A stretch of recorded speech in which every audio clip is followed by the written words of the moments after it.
বাজারের চেয়েও সস্তা এইরকম ক্রিমি টেক্সচার যুক্ত বাটারস্কচ আইসক্রিম আমি বাড়িতেই বানিয়েছি, একদম হাইজিনিক ভাবে, মাত্র 3টি উপকরণ দিয়ে। সত্যি এইরকম আইসক্রিম বানানো ভীষণই সহজ, বাড়ির ছোটরাও সহজেই বানিয়ে ফেলতে পারবে। আর এইরকম ডিটেলস এর রেসিপি ভিডিও আমার মনে হয় না যে এর আগে তোমরা আর কোথাও পেয়ে থাকবে, তাই ভিডিওটা স্কিপ না করে পুরোটা। তো সবার প্রথমে আমরা এখানে গ্যাসের উপর একটা ফ্রাই প্যান বসিয়ে দিয়েছি আর তাতে দিয়ে দিচ্ছি 2 cup full fat cream milk.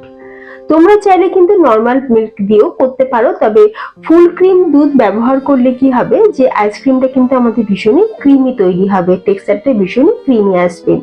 তো আমি এখানে ফুল ক্রিম দুধ নিয়েছি 2 কাপ পরিমাণে, আর এরই সাথে মিশিয়ে দিলাম 1/4 কাপ পরিমাণে চিনি। চিনির বদলে তোমরা কিন্তু এখানে গুড়ের ব্যবহারও করতে পারো, তবে গুড় তোমরা কখন ব্যবহার করবে সেটা আমি তোমাদের একটু পরেই বলে দিচ্ছি। তার আগে আমি এখানে নিয়ে নিয়েছি 2 চামচ মতন কাস্টার্ড পাউডার। যেহেতু আমি এখানে 2 কাপ দুধ নিয়েছি তাই কাস্টার্ড পাউডার নিয়েছি 2 চামচ। এখানে আমি 1/4 কাপ দুধের মধ্যে আমি কাস্টার্ড পাউডারটা ভালো করে গুলে নেব। আর এই দুধটা কিন্তু আমি গরম ব্যবহার করিনি। কাস্টার্ড পাউডার মেশানোর সময় দুধ কিন্তু একদম ঠান্ডা হতে হবে, মানে নরমাল থাকতে হবে। গরম দুধে কাস্টার্ড পাউডার কখনোই মেশাবে না, তাহলে লাম্পস এসে যাবে। তো আমরা কাস্টার্ড পাউডারটা খুব ভালো করে দুধের সাথে মিশিয়ে নিয়ে এখন এই কাস্টার্ড পাউডারের গোলা যে দুধটা সেটাকে ঢেলে দিলাম ফ্রাই প্যানের মধ্যে। এদিকে দুধটাও কিন্তু খুব ভালোভাবে ফুটে গেছে। এরপর একটা হ্যান্ড উইস্কের সাহায্যে খুব ভালো করে আমরা এগুলোকে মিশিয়ে নেব। গ্যাসের ফ্লেমটা এই সময় লো টু মিডিয়ামে রেখেছি, হাই ফ্লেমে কখনোই মেশাবে না, যেহেতু কাস্টার্ড পাউডার দেওয়া আছে খুব তাড়াতাড়ি কিন্তু জমাট বেঁধে যাবে আর কড়াইয়ের নিচে লেগেও যেতে পারে। সেজন্য লো ফ্লেমে কন্টিনিউ নাড়তে হবে। কতক্ষণ নাড়বে দেখো, যখন আমরা কাস্টার্ড পাউডারটা মেশাবো তারপর দুধটা ফোটার জন্য অপেক্ষা করব। দুধটা একবার ফুটে গেলে তারপর 2 থেকে 3 মিনিটের জন্য আরো একবার ফুটিয়ে নিলাম। তো এটা আমাদের রেডি হয়ে গেছে, এখন ঠান্ডা হওয়ার জন্য রেখে দেবো। আর টেক্সচারটাও তোমাদের দেখিয়ে দিচ্ছি, তোমরা দেখে বুঝতেই পারছো যে কতটা গাঢ় রাখতে হবে, ঠিক এইরকমই ঘনত্বে রাখতে হবে। গ্যাসের ফ্লেমটাকে অফ করে দিয়ে এটা ঠান্ডা হওয়ার জন্য রেখে দিচ্ছি। অন্যদিকে এখানে আমি নিয়ে নিয়েছি ফ্রেশ ক্রিম। আমি এখানে আমুলের ফ্রেশ ক্রিম ব্যবহার করছি। এটা কোনো স্পন্সর ভিডিও না, আমি যেটা ব্যবহার করলাম সেটাই তোমাদের দেখাচ্ছি। তো এখন আমরা ফ্রেশ ক্রিমটাকে ভালো করে ফেটিয়ে নেব। আমি এখানে বিটার ইউজ করছি না, তোমরা চাইলে অবশ্যই ইলেকট্রিক বিটার ইউজ করতে পারো। আমি একটা হ্যান্ড উইস্কের সাহায্যে ফ্রেশ ক্রিমটা খুব ভালো করে ফেটিয়ে নিয়েছি। তারপরে আমি এখানে দিয়ে দিলাম একটুখানি বাটারস্কচ এসেন্স। যেহেতু বাটারস্কচ আইসক্রিম বানাচ্ছি সেই জন্য এসেন্স দিলে ফ্লেভারটাও যেমন সুন্দর হয়, খেতেও ভালো লাগে। তবে তোমাদের যদি হাতের কাছে না থাকে বাটারস্কচ এসেন্স, তাহলে তোমরা ভ্যানিলা এসেন্স দিতে পারো। তো বাটারস্কচ এসেন্স কিন্তু যে কোনো গ্রোসারি শপেতে বা কেক শপগুলোতে, এমন অনলাইন থেকেও পারচেস করতে পারো। আর যত বেশি ফ্যাটানো হবে ততই কিন্তু বরফ জমার একদম চান্স থাকবে না, আর ভীষণই ক্রিমি টেক্সচার আসবে আইসক্রিমের মধ্যে। খুব ভালো করে 5 থেকে 7 মিনিট সময় নিয়ে ফেটিয়ে নিয়েছি। তারপরে একটু ভালো করে সাইড থেকে চেঁচে নিলাম। তারপরে আমরা এখানে একটা নিয়ে নিয়েছি র্যাপার, মানে আমি এখানে একটা অ্যালুমিনিয়াম ফয়েল নিয়েছি। এখন অ্যালুমিনিয়াম ফয়েলটা দিয়ে খুব ভালো করে মুখটাকে বন্ধ করে নেব। যদি তোমাদের কাছে অ্যালুমিনিয়াম ফয়েল না থাকে তাহলে তোমরা যে কোনো প্লেট বা এয়ারটাইট কন্টেনার যদি হয় সেটাও ব্যবহার করতে পারো, মানে যাতে এর মধ্যে কোনো রকম জল না ঢুকতে পারে। আমি একটা অ্যালুমিনিয়াম ফয়েল দিয়ে মুখটাকে ভালো করে বন্ধ করে দিয়ে এটাকে আমি 1 ঘন্টার জন্য ফ্রিজারে রেখে দিলাম। আবারও বলছি, মুখটা কিন্তু কখনোই খোলা রাখবে না। ততক্ষণে আমরা বাকি প্রসেসটা সেরে নেব। এবার যেহেতু বাটারস্কচ আইসক্রিম তাই স্কচিটা তো বানাতেই হবে, তাই গ্যাসের উপর একটা ফ্রাই প্যান বসিয়ে তাতে আমি ঢেলে দিচ্ছি 1/4 কাপ পরিমাণে চিনি। গ্যাসের ফ্লেম কিন্তু এই সময় লোতেই রাখতে হবে। অনেকেই কিন্তু চিনি দেওয়ার সাথে সাথে একটু জল দিয়ে দেয় ক্যারামেল বানানোর জন্য, সেক্ষেত্রে প্রসেসটা অনেকটা লং টাইম লেগে যায় চিনিটা ক্যারামেল হতে। তাই জল দেওয়ার কোনো প্রয়োজন নেই, একদম লো ফ্লেমে চিনিটাকে আমরা গলতে দেব। বা যতক্ষণ চিনিটা গলছে অন্যদিকে একটা কাজ সেরে ফেলবো। একটা প্লেটের মধ্যে অল্প সামান্য তেল আমি ভালো করে মাখিয়ে নিলাম, কারণ ক্যারামেলটা রেডি হয়ে গেলে সাথে সাথেই আমরা প্লেটে ঢেলে দেবো। তাতে কি হবে, ক্যারামেলটা জমাট বাঁধবে না, না হলে ক্যারামেল কিন্তু খুব তাড়াতাড়ি জমাট বেঁধে যায়। আর এদিকে দেখো কত সুন্দর কালার চলে এসেছে, চিনিটা দেখো খুব সুন্দরভাবে গলে গেছে, কালারটা দেখো ভীষণ সুন্দর কালার এসেছে। তবে কন্টিনিউ কিন্তু নাড়তে হবে, না হলে চিনিটা বা পুড়েও যেতে পারে।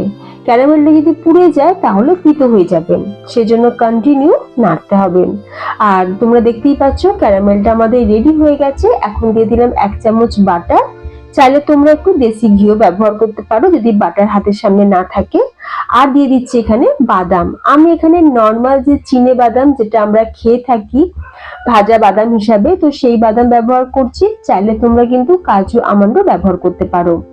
এখন বাদামটা দেওয়ার পর খুব ভালো করে আমরা ক্যারামেলের সাথে মিশিয়ে নেবো, যাতে প্রতিটা বাদামের গায়েতে ক্যারামেলটা খুব ভালোভাবে কোট হয়।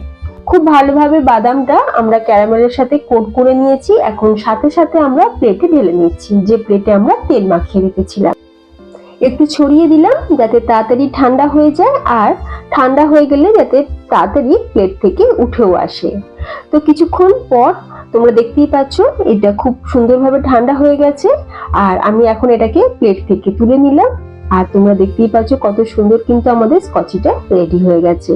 একটুখানি হাত দিয়ে ভেঙে নিচ্ছি। আর এটা খেতে কিন্তু ভীষণ ভালো লাগে, শুধু শুধু খেতেও কিন্তু দারুণ লাগে। অফ টাইমে একটু টাইম পাসের জন্য এটা কিন্তু খাওয়া যায়। বাচ্চা বড় সকলেই কিন্তু খেতে খুবই ভালোবাসে এইরকম বাদাম চিকেন।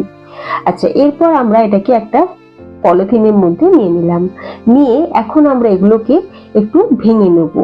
মানে স্কচি দেখো না, যে বাটার স্কচের মধ্যে যেমন আমরা একদম ছোট ছোট স্কচি গুলো পাই, তো সেইভাবে একটু ছোট করে গুঁড়ো করে নিচ্ছি। এদিকে 1 ঘন্টা পর আমরা ফ্রিজার থেকে প্রথমে আমরা আইসক্রিমটাকে বার করে নিচ্ছি। একবার ফয়েল পেপারটা সরিয়ে নিলাম। আর দেখো কত সুন্দর কিন্তু জমেছে, 1 ঘন্টার মধ্যে দেখো কত সুন্দরভাবে জমে গেছে। আর দেখো ভীষণই ফ্লপি আর ক্রিমি। আবারও আমি এটাকে একটুখানি ভালো করে বিট করে নিচ্ছি, একটা হ্যান্ড হুইস্কের সাহায্যে খুব ভালো করে বিট করে নিলাম। নেওয়ার পর আমি যে স্কচগুলো রেডি করেছিলাম সেটাকে ভালো করে মিশিয়ে নিচ্ছি। তোমরা তোমাদের অ্যাকর্ডিং অনুযায়ী স্কচটা মেশাতে পারো, তোমরা যে যেরকম পছন্দ করবে সেই অনুযায়ী মেশাতে পারো। তো আমি এখানে মোটামুটি ওই 2 মুঠো মতো মিশিয়ে নিলাম। নিয়ে এখন ভালো করে একবার মিক্স করে নিয়ে এইরকম একটা কেক মোল্ডের মধ্যে আমরা ঢেলে নিচ্ছি। ওপর থেকে আরো কিছুটা স্কচে আমি ছড়িয়ে দিচ্ছি, এটা শুধুমাত্র গার্নিশিং এর জন্য, দেখতে খুব ভালো লাগবে আর খাওয়ার সময় যখন মুখে পড়বে দারুণ লাগবে খেতে। আর ওপর থেকে একটুখানি ক্যারামেল সিরাপ আমি ছড়িয়ে দিলাম। আর এই ক্যারামেল সিরাপটা আমি বানিয়েছিলাম অফ ক্যামেরাতে। তো তোমরা যদি এই ক্যারামেল সিরাপের রেসিপিটা দেখতে চাও কমেন্ট করো, আমি সেই রেসিপিটাও তোমাদের সাথে শেয়ার করব। আর এই ক্যারামেল সিরাপটা দিলে কিন্তু ভীষণ টেস্টি হয়, দারুণ ফ্লেভারটাও আসে বাটারস্কচ আইসক্রিমে। একটা টুথপিকের সাহায্যে একটু ভালো করে এইভাবে একটু ঘেটে দিলাম যাতে করে লুকটা খুব সুন্দর হয়। আবারও আমি এটাকে ফয়েল পেপার দিয়ে ভালো করে মুড়ে নিচ্ছি। খুব ভালো করে ফয়েল পেপার দিয়ে মুড়ে নেওয়ার পর এটাকে আমরা ফ্রিজারে রেখে দেবো। এই সময়টা আমি নেব 5 থেকে 6 ঘন্টা। মানে আমি এটাকে রাতে বানিয়েছিলাম, তো হোল নাইটের জন্য আমি এটাকে ফ্রিজারে রেখে দিচ্ছি। পরের দিন যখন আমরা সার্ভ করব তার মোটামুটি 10 মিনিট আগে বার করে নেব। তো তৈরি আমাদের বাটারস্কচ আইসক্রিম, একদম হাইজেনিক ভাবে মাত্র 3টে উপকরণে খুব সহজেই কিন্তু তৈরি হয়ে গেল। আচ্ছা, আর এই যে আইসক্রিম তোলার যে স্কুপিটা সেটা ব্যবহার করার আগে একবার গরম জলেতে দিয়ে নেবে, খুব সুন্দরভাবে কিন্তু আইসক্রিমটা উঠে আসবে।